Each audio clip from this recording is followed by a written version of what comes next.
Welcome to the WTR Small Cap Spotlight podcast. I'm your host, Tim Gerdeman, Vice Chair and Co-founder and Chief Marketing Officer of Water Tower Research.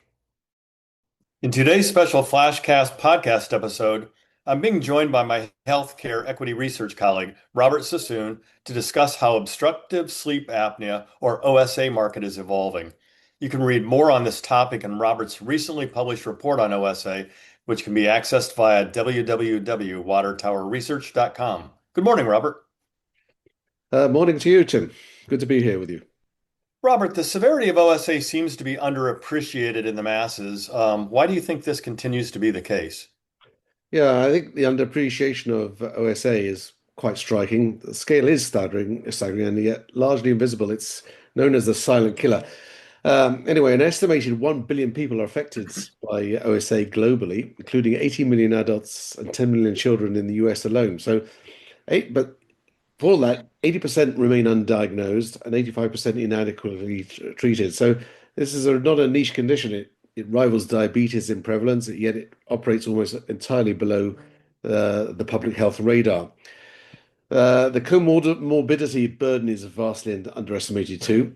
Since OSA was first documented in the medical journals in the 1960s, researchers have identified more than 40 associated conditions: heart failure, stroke, atrial fibrillation, type 2 diabetes, depression, anxiety, COPD, even neurodegenerative diseases like Alzheimer's and Parkinson's. So OSA is not really a sleep nuisance. It's not merely a sleep nuisance. It is a systemic disease with life-shortening consequences. Yet most patients and many clinicians still frame it as a loud snoring. So the economic cost is quite enormous as well. The US burden estimates that there are around north of $200 billion annually, led mostly by lost productivity. In dollar terms, that's estimated to account for nearly half of that burden. Then you have the comorbidity costs, motor vehicle accidents, which is a major cause, a function of OSA when you're sleepy, and workplace injuries. Because these costs are distributed across healthcare systems, employers and insurers, rather than concentrated in a single budget line, no single stakeholder feels really sufficient urgency to act. So why is it so underappreciated? Well, I think there are a few compounding factors that stand out, in my view. First, the primary symptom, poor sleep, is widely normalized in modern society. Second, the diagnostic pathway historically required an overnight sleep lab study, creating a significant access and compliance barrier. And third, CPAP, the dominant treatment, carries a stigma and adherence challenges that discourage patients from actually seeking diagnosis in the first place. So if the treatment feels burdensome, patients have less incentive to discover that they need it. So that leaves a huge gap between the true disease burden and the current treatment penetration. And it's not really a market failure that's waiting to be corrected slowly. It is a structural opportunity, in my view, for whoever can solve the diagnosis to treatment conversion problem at scale. So it has been estimated that that opportunity in the US alone is worth in excess of $10 billion. Yeah, I would agree with you. The financial and the health issues tied to OSA are absolutely staggering. Can CPAP maintain its dominance in your opinion, or is the market at a structural inflection point? And how do such emerging alternative therapies such as neurostimulation, oral appliances, and pharmacotherapy specifically address that 50% plus abandonment rate that's historically been tied to CPAP usage or declining usage after someone tries and realizes it's an awful approach? Yeah, so Tim, it's true that CPAP remains a dominant therapeutic pathway for moderate to severe OSA, but the cracks are appearing, and you mentioned alternative modalities, treatment modalities like neurostimulation, oral appliances, and pharmacotherapy. So let's go back. CPAP's dominance has been sustained more by a lack of viable alternatives up to this point than by patient satisfaction or adherence. And I'll give you a statistic here. Approximately 2 million CPAP prescriptions are written annually in the US. Yet there's a 35 to 50% abandonment rate of the therapy within the first year. So That dynamic is now changing as there are three alternative treatment modalities that you've mentioned that have reached or are approaching commercial scale. So let's go with start with neurostimulation. That directly addresses the core compliance barrier for an estimated 500,000 US patients who are genuinely CPAP intolerant. Now, Inspire Medical has led this category, enrolling roughly 125,000 patients and is generating almost $1 billion in revenue after sustaining, a CAGR of 50 more than 50% over the past 5 years in terms of revenue. However, the segment is no longer single vendor. Nyxoah and LivaNova have recently entered the market with FDA approvals for their Genio and Aura 6000 systems, respectively, introducing credible competition. If you go to pharmacotherapy, that's also entered the OSA landscape. Eli Lilly's GP1 Zepbound, approved by the FDA just over a year ago for moderate to severe OSA, represents the first approved drug-based treatment pathway. Now, that's an intuitive development given obesity's central function of connection with OSA, though it's not the only reason for OSA. Looking ahead, attention is shifting towards Apnea AD109 as a potential non-GLP-1 alternative. So for many patients, the appeal is obvious. Popping a daily pill rather than lifelong nightly device adherence might be a preferable way to go.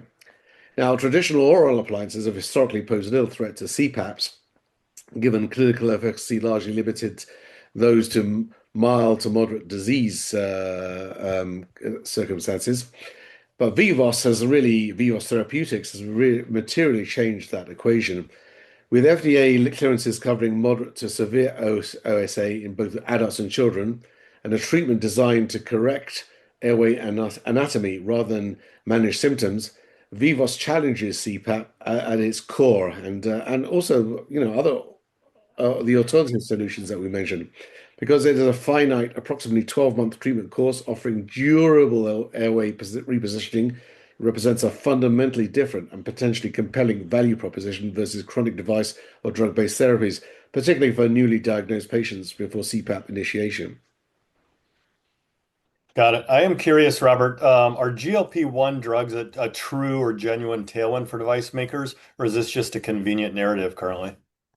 That's an interesting question. The diagnosis cap is the most compelling supporting argument, with 80% of OSA patients currently undiagnosed.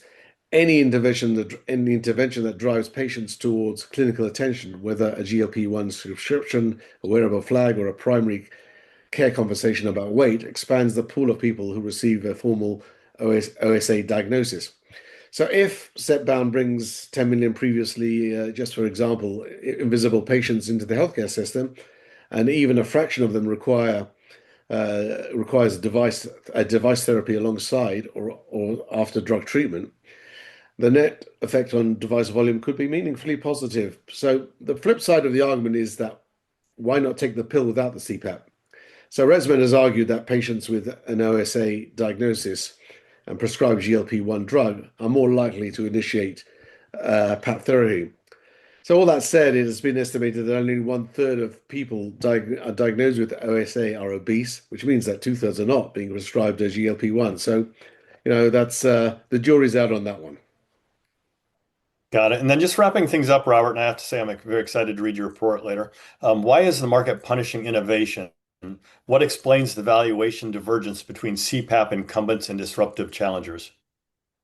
Yeah, so ResMed is the major CPAP player, along with Fisher and Paykel, which is a New Zealand-based company. So ResMaps has a premium valuation, 7.2 times revenue alongside that's 26, forward-looking revenue, 2026, which is based on consensus earnings. Now, they had an 8% share price gain over the past year, and that reflects a consumer-driven, fully reimbursed, cash generative model that public markets reward in a higher rate environment. By contrast, emerging disruptors in neurostimulation, such as Nyxoah, and in oral appliances, most notably Vivos, still carry negative EBITDA profiles. They're in the beginning of their sort of transition in the product cycle. They're also the procedure-dependent unit economics. They're still evolving reimbursement pathways, widening the confidence. That widens the confidence interval around future cash flows and compressing valuation multiples. So Vivos in particular appears disproportionately penalized. It has a forward price to sales value of less than one going forward. And that's despite FDA clearances for moderate to severe OSA, including pediatric indications, and a differentiated thesis centered on finite anatomical correction rather than chronic symptom management. The market has favored near-term execution risk over longer-term disruption potential. So as a result, Vivos represents really a high conviction risk-reward opportunity. If it can sustain growth and establish a credible path to positive cash flow enabled by its strategic shift from a dealer-based dental model to a vertically integrated patient-centric sleep and airway medicine center platform, and that valuation could narrow meaningfully. Great. Well, thanks again, Robert, for joining me today. And again, I'm excited to read the report. I know a bit on this topic, so I can't wait to kind of delve into the deeper report at www.watertowerresearch.com, and have a great day. Thank you too. Thanks. Thank you for listening, and don't forget to subscribe, as well as visiting www.watertowerresearch.com to stay up to speed on the company's small cap written research reports, podcasts, fireside chats, industry-specific symposiums, and conference schedules. We will see you next time for another edition of the WTR Small Cap Spotlight podcast. Finally, a special thanks to the producer and editor of the podcast, Krista Fitzpatrick.